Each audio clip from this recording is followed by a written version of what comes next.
جی، کسی مرد اور عورت کو مجرم قرار دینے کے لیے یہ باتیں بہت قابل غور ہیں. یہ امر کافی نہیں کہ اس سے فعل جو زنا ہے صادر ہوا ہے، بلکہ اس کے لیے مجرم میں اللہ تعالیٰ کی ذات نے، نبی صلی اللہ علیہ وسلم نے حدیث مبارکہ میں کچھ شرطیں بتائی ہیں کہ شرطیں پائی جانی ضروری ہیں. وہ کیا ہے کہ یہ شرطیں زنائے محض کے معاملے میں ہوں اور زنا بعد احسان کے معاملے میں ہوں. ہم سمجھیں گے زنا محض کیا ہوتا ہے، زنا احسان کیا ہوتا ہے. احسان جو ہے سواد کے ساتھ ہے. تو دیکھیے زنا محض کے معاملے میں یہ شرط ہے کہ مجرم عاقل ہو اور بالغ ہو. عقل مند ہونا ضروری، بچہ نہ ہو، عقل مند ہو، سمجھدار ہو، باشعور ہو اور بالغ ہو. بلوغت کی عمر جو شریعت مطہرہ نے مقرر فرمائی ہے وہ عمر بالغ ہو. اور اگر کسی یعنی کہ اگر کسی مجنون یا کسی بچے سے یہ فعل سرزد ہو تو وہ حد زنا کا مستحق نہیں ہے. یہ بات یاد رکھنی چاہیے. اگر کسی کوئی مجنون ہے، کوئی دیوانہ ہے، کوئی پاگل پن ہے، ذہنی توازن ٹھیک نہیں ہے اور اب اس سے کوئی گناہ سرزد ہو گیا ہے تو اب جو ہے وہ اس کو یہ سزا نہیں دی جائے گی. ٹھیک ہے، تو کیا ہوگا؟ وہ عاقل ہو، بالغ ہو اور اس کے بعد مجنون پاگل نہ ہو. پھر یہ کیا ہے کہ دوسری شرط اس کی کیا ہے کہ وہ آزاد ہو، قید نہ ہو، غلام نہ ہو. اور یہ شرط ایسی ہے جس پر سب کا اتفاق ہے، کیونکہ قرآن پاک اللہ تعالیٰ کی ذات نے خود فرمایا ہے کہ غلام کو رجم کی سزا نہیں دی جائے گی. اس طریقے سے دوسری شرط یہ ہے کہ مجرم جو ہے وہ باقاعدہ شادی شدہ ہو. اور یہ جو شادی شدہ والی شرط ہے یہ بھی اس پر بھی تمام مکتبہ فکر کے مفسرین کرام ہیں، ان سب کا اتفاق ہے. تیسری شرط جو ہونی چاہیے وہ یہ ہونی چاہیے کہ اس کا صرف نکاح ہی نہ ہوا ہو بلکہ نکاح کے بعد خلوت صحیحہ بھی ہو چکی ہو.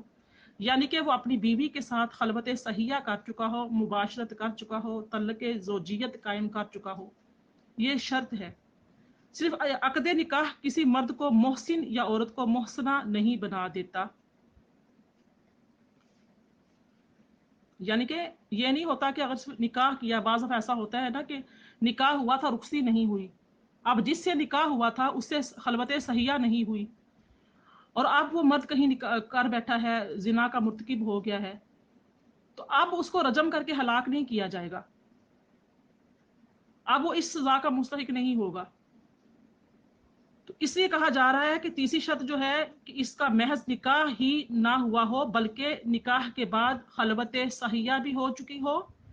صرف عقد نکاح کسی مرد کو محسن یا عورت کو محسنہ نہیں بنا دیتا.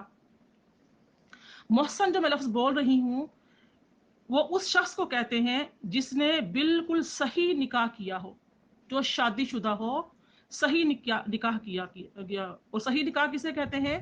جو شریعت کے تقاضے کے مطابق ہو. شریعت کے تقاضے کیا ہیں؟ وہ شخص عاقل ہوگا، بالغ ہوگا، نکاح صحیح کیا ہوا ہوگا اور نکاح صحیحہ کرنے کے بعد زوجہ سے قربت کی ہوگی. اگر یہ چار چیزیں جمع ہوتی ہیں تو اب اگر زنا کا مرتکب ہوا ہے تو اب اس کو رجم کیا جائے گا. قرآن پاک میں آپ جو دیکھ رہے ہیں، قرآن پاک میں اللہ تعالیٰ نے فرمایا کہ 100 کوڑے مارو. وہ 100 کوڑے مارنے کا جو حکم ہے وہ غیر شادی شدہ لڑکی زانیہ یا مرد زانیہ پر ہے، جس کا ذکر قرآن پاک میں شادی شدہ کے لیے جو نہیں آتا، احادیث صحیحہ سے ہمیں ملتا ہے، وہ ہے محسن ہونا. اس کا نکاح ہو، عاقل ہو، بالغ ہو اور نکاح صحیحہ یعنی کہ جو شرائط رکھی ہیں، لڑکی والے کی طرف سے بھی گواہان موجود ہوں، لڑکی والوں کی طرف سے بھی گواہان موجود ہوں. تمام شرائط جو ہیں اس کے ساتھ حق مہر کے ساتھ جو نکاح کیا جاتا ہے، تمام شرائط پانے کے بعد پھر اگر خدا نخواستہ پھر یہ شرط یہ بھی ہے کہ وہ اس سے بیوی کے ساتھ صحیح نکاح کرنے کے بعد بیوی کے ساتھ قربت اختیار کی ہو. اب وہ اگر خدا نخواستہ زنا کا مرتکب ہوگا تو اب اس کو رجم کیا جائے گا. آپ دیکھیے کہ تیسری شرط جو یہاں پہ بتائی گئی ہے وہ یہ ہے کہ اس شرط پر بھی جو اکثر فقہاء کرام ہیں وہ متفق ہیں، مگر امام ابو حنیفہ اور امام محمد اس میں اتنا اضافہ فرماتے ہیں. آپ فرماتے ہیں کہ ایک مرد یا ایک عورت کو محسن صرف اسی صورت میں قرار دیا جائے گا جب کہ نکاح اور خلوت صحیحہ کے وقت زوجین آزاد، بالغ اور عاقل ہوں. اس سے مزید شرط جو آپ فرماتے ہیں وہ یہ ہے کہ ایک مرد کا نکاح ایسی عورت سے ہو جو لونڈی ہو یا نابالغ ہو یا مجنون ہو، تو خواہ اس حالت میں اپنی بیوی سے لذت اندوز ہو بھی چکا ہو، پھر بھی وہ مرتکب زنا ہونے کی صورت میں رجم کا مستحق نہیں ہوگا۔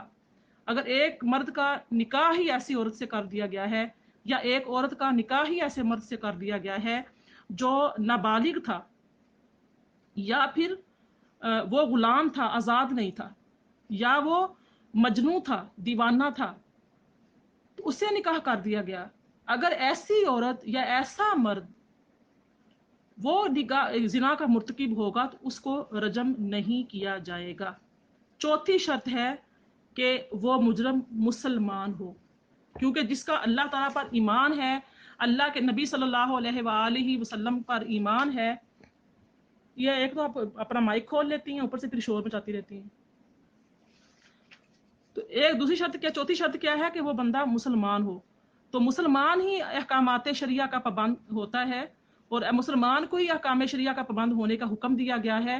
مسلمان ہی آخرت کے دن پر، یوم حساب پر ایمان رکھتا ہے، اور مسلمان جب یہ سب چیزیں مسلمان ہو کر ایسا گناہ کا ارتکاب کرے گا، کیونکہ اس کو پتہ ہے کہ نکاح کا حکم دیا گیا ہے، اور نکاح کے ذریعے سے اس چیز کو حلال اور جائز کیا گیا ہے، اور نکاح کے بغیر یہ چیز حرام ہے، ہر مسلمان مرد یا عورت جانتے ہیں۔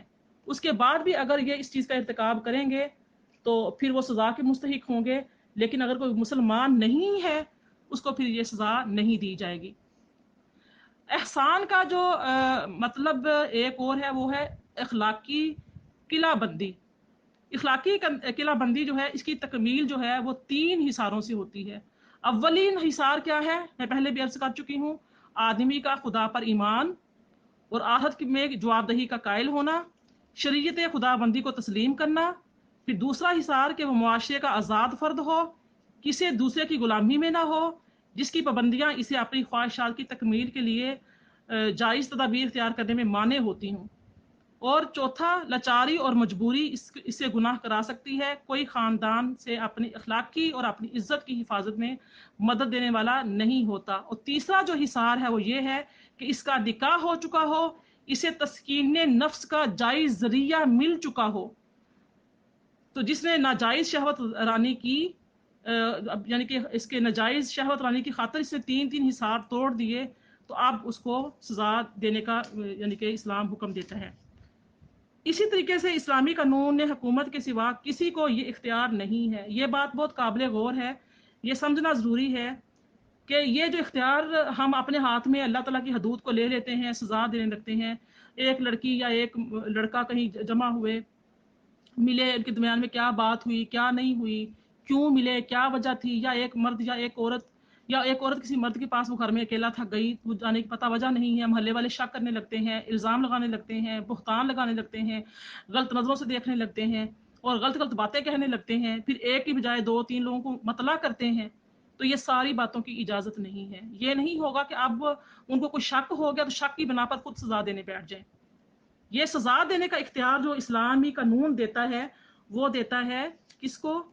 وہ دیتا ہے جو وقت کا حاکم ہوتا ہے اس کو، جو قاضی یا جج ہوتا ہے اس کو۔ اب جب یہ سزا دینی ہوگی تو وہ کس طریقے سے دینی ہوگی؟ اسلامی قانون یہ لازم نہیں کرتا کہ کوئی شخص اپنے جرم کا خود اقرار کرے۔ اگر ایک عورت یا ایک مرد زانی، یعنی کہ اسے زنا کا عمل سرزد ہو گیا ہے، تو اب وہ اس کے لیے اسلام اجازت نہیں دیتا کہ وہ اپنے اس جرم کا اقرار اپنے کسی حاکم کے ساتھ پاس جا کر، قاضی یا جج کے پاس جا کر کرے۔ اس کو اللہ نے پردہ ڈالا ہے اس پر، تو وہ اس کا کام ہے کہ وہ کیا کرے، وہ اللہ سے تائب ہو جائے، اللہ پاک سے توبہ کرے۔